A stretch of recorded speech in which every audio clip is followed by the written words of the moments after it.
21 मार्च की सुबह के वक्त नांदेड़ ज़िले में 2 ज़लज़ले के झटके महसूस किए गए।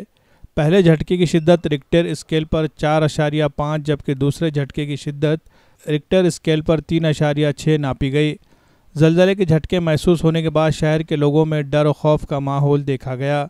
ज़लज़ले के झटकों के बारे में ज़िला कलेक्टर डॉक्टर अभिजीत राउत ने आवाम से चंद बातों की अपील की है। उन्होंने कहा कि ज़लज़ले के झटके महसूस किए जाने से खौफज़दा होने के बजाय एहतियात से काम लेने की ज़रूरत है, जबकि शहर के मुख्तलिफ मकामात पर लोगों ने भी ज़लज़ले के झटकों के बारे में अपने एहसासात ज़ाहिर किए।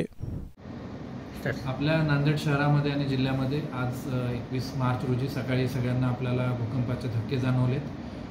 यामध्ये 2 धक्के आपल्याला प्रामुख्याने जाणवले। पहिला 6:08 ज्याची तीव्रता होती 4.5 रिक्टर स्केलवर आणि दुसरा लगेच 6:19 ज्याची तीव्रता होती 3.6 रिक्टर स्केल। या भूकंपाचं जे एपिसेंटर किंवा केंद्रबिंदू आहे तो हिंगोली जिल्ह्यामध्ये होता आणि त्याची जी डेप्थ किंवा खोली असते ती 10 किलोमीटर होती।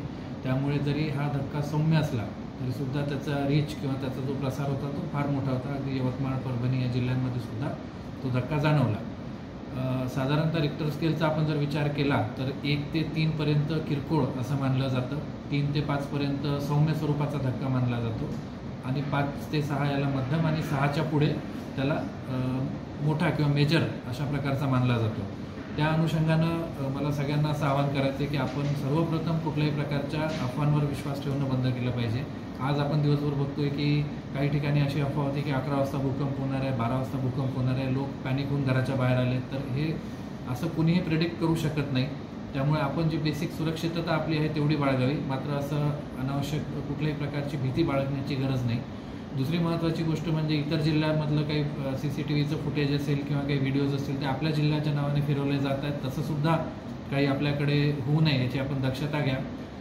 ज्या वर्षी अतिवृष्टी होते त्यावेळेस अतिवृष्टीचं जे आलेलं पावसाचं पाणी असतं ते खाली जाऊन प्लेट्सच्या मुवमेंटमध्ये सहाय्यभूत करतं आणि अशा प्रकारचे सौम्य धक्के हे जाणवत असतात। आपल्याकडे 3 मार्च रोजी सुद्धा अशा प्रकारचा एक धक्का जाणवून गेला आहे। यामध्ये आपण फक्त काही गोष्टी महत्त्वाच्या अशा करू शकतो की आपले घर जर मोडकळीला आलेलं किंवा धोकादायक असेल, आपल्या स्थानिक स्वराज्य संस्था तसं आपल्याला निदर्शनास आणून देतात, तर त्याच्यामध्ये राहणं टाळावं। म्हणजे भूकंपच नाही तर कुठल्याही प्रकारच्या बाबतीमध्ये हे घर धोकादायक असू शकतं आणि ते घर पडून आपल्याला मोठं नुकसान होऊ शकतं।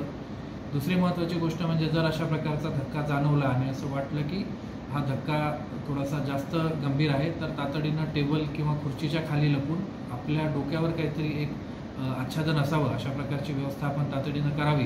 किंवा आपल्या घरांची रचनासुद्धा तशा प्रकारची असली पाहिजे। प्रत्येक घरामध्ये टेबल असतात तर त्या टेबलच्या खाली आपण जाऊन बसू शकतो, जेणेकरून जर काही नुकसान झालं तर आपण ते टाळू शकतो। आणि सगळ्यात महत्त्वाचं म्हणजे कुठल्याही अफवा यामध्ये पसरवू नये, कुठल्याही प्रकारची अनावश्यक भीती आपण स्वतःही भीतीमध्ये राहू नये, इतरांनासुद्धा घाबरवू नये। आणि या सगळ्या प्रकाराबाबत आपण वारंवार विद्यापीठाचं केंद्र असेल भूगर्भशास्त्राचं किंवा राष्ट्रीय भूकंप विज्ञान केंद्र असेल, नॅशनल सेंटर फॉर सेस्मॉलॉजी त्यांच्या संपर्कात आहोत आणि कुठल्याही प्रकारे भीती बाळगण्याची गरज नाही। सर आज आम्ही एकदम हल्ला गेलो सकाळी 6:15चा भूकंप फार मोठा होता, सगळ्यांना जाणवलेला आहे। आम्ही एकदम झोपेतून उठून बाहेर आलो, हादरे बसले आणि गाडी हल्ली, सिलेंडर हल्ले, घरामधले कॉट हल्ले, बेड हल्ले, मुलं घाबरून बाहेर आले आणि आम्ही पण बाहेर येऊन थांबलो होतो। हादरा फार मोठा होता 6:15चा, सगळ्यांना जाणवला, सगळेच बाहेर आले। नगर सांगली एरिया आहे। 6 वाजून काही मिनिटाच्या आसपास एक 10 सेकंदाचा धक्का जबरदस्त जाणवला। त्याच्यामध्ये जमिनीमधून असा एकदम बी आवाज येऊन धडालकून वाजला एकदम। सुरुवातीला भूकंप असं वाटलं नाही, पण लगेच मग लक्षात आलं की भूकंप आहे। सुरुवातीला वाटलं कुठं बोरची गाडी किंवा हेलिकॉप्टर वगैरे काहीतरी वाजत असेल, नंतर लक्षात आलं जमीन हल्ली ना। अजून 10 मिनिटांनी एवढं मोठं हे पूर्ण बिल्डिंग आणि हे समोरची गाडी आहे दन हलू लागली।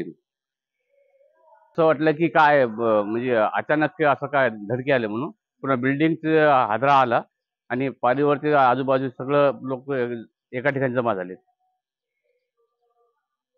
भरोसेमंद और टिकाऊ फर्नीचर का वाहिद मरकज Nanded furniture manufacturing centre Nanded. यहाँ वाजबी दाम पर मियारी और उम्दा क्वालिटी का फर्नीचर दस्तयाब है।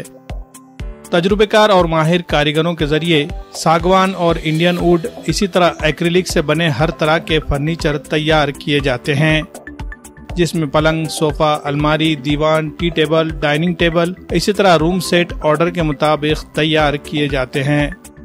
हम अक़साम के डिज़ाइन जिसमें अरबिक डिज़ाइन, तुर्की डिज़ाइन और क्लासिक डिज़ाइन में फर्नीचर तैयार किए जाते हैं।